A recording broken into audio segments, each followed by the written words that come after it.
Today, we're going to unpack something amazing, the deep, hidden meanings inside a single ancient character. We're talking about the seventh letter of the Hebrew alphabet, Zayin. You'll see it's a letter that holds this incredible power, hiding stories of life, judgment, and even prophecy right in its shape. So, that brings up a good question, right? How much meaning can one letter really hold? Well, as we're about to find out, it can hold a whole universe of ideas. Everything from a simple plow in a field to a king sitting on his throne. From ancient promises to a prophecy hidden in plain sight. And everything we're talking about today, it all circles back to this one number, 7. It's a number that, as our source material puts it, kind of has God's fingerprints all over it. And you really do see it everywhere. I mean, think about it. There are 7 days in the week, 7 colors in the rainbow, 7 notes on a musical scale. It's this number of completion tied directly to the 7 days of creation, and of course, that 7th day of rest, the Sabbath. Okay, so that brings us right to our focus, the letter Zayin, the 7th letter. What's so wild is its ancient pictograph.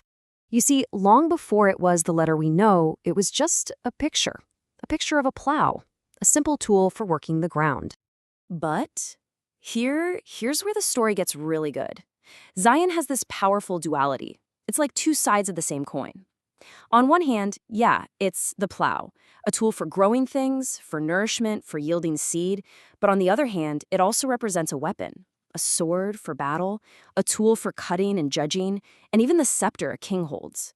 It's an instrument of both life and death. And the Bible actually introduces us to that life side first.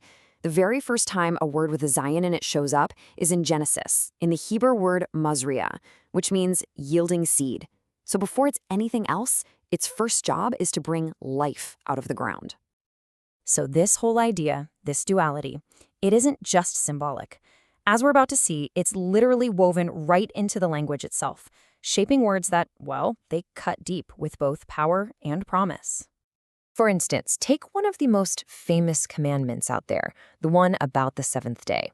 It kicks off with the word remember. And in Hebrew, guess what letter that word starts with? Yep, a zayin. The word is zakar, and in this case, the zayin isn't a plow at all. It's a weapon for your mind. See, remembering isn't supposed to be passive. It's an active tool, like wielding a sword to consciously bring God's word to the front of your mind and fight off forgetting. Okay, so that's a big concept. Now let's look at a super simple word, zat. On the surface, it just means this. Pretty straightforward, kind of boring, right? But what if this is hiding something profound? What if this tiny little word is actually carrying the weight of a divine promise? Well, the secret isn't how it's built. Zot is really made of 2 parts. First, you've got Zayin, the sword, and that's paired with Aleph and Toph, the first and the last letters of the alphabet, which represent God's complete word or promise. So when you put them together, Zot literally means cutting a covenant, which is how they made a binding, permanent agreement back then. So when Adam first sees Eve and says, "This is now bone of my bones," he's not just pointing, he's making a powerful, binding declaration.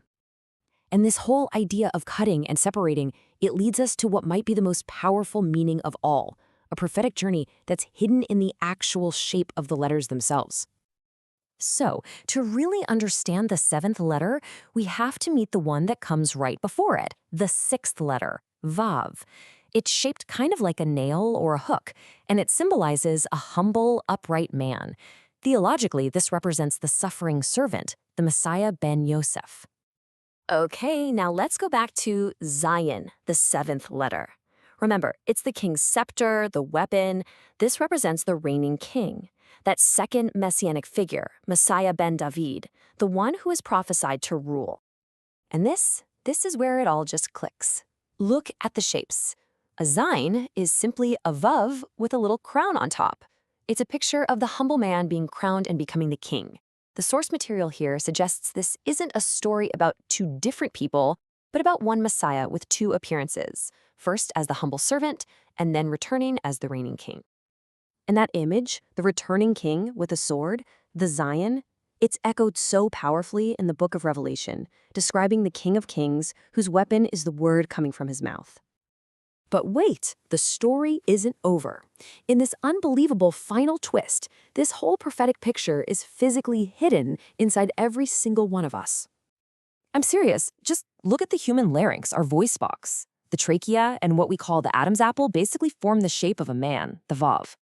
And sitting right on top of it, you've got the hyoid bone and the epiglottis, which form a perfect little crown. The humble man being crowned to become the king, a Zayin, is literally built into our own bodies. So, the real takeaway is this. If one simple letter can hold a story this deep, a story of life and judgment, of a servant and a king, of a prophecy written into our very anatomy, it just leaves you with this massive question. What else is hidden right there in plain sight, just waiting for us to understand it?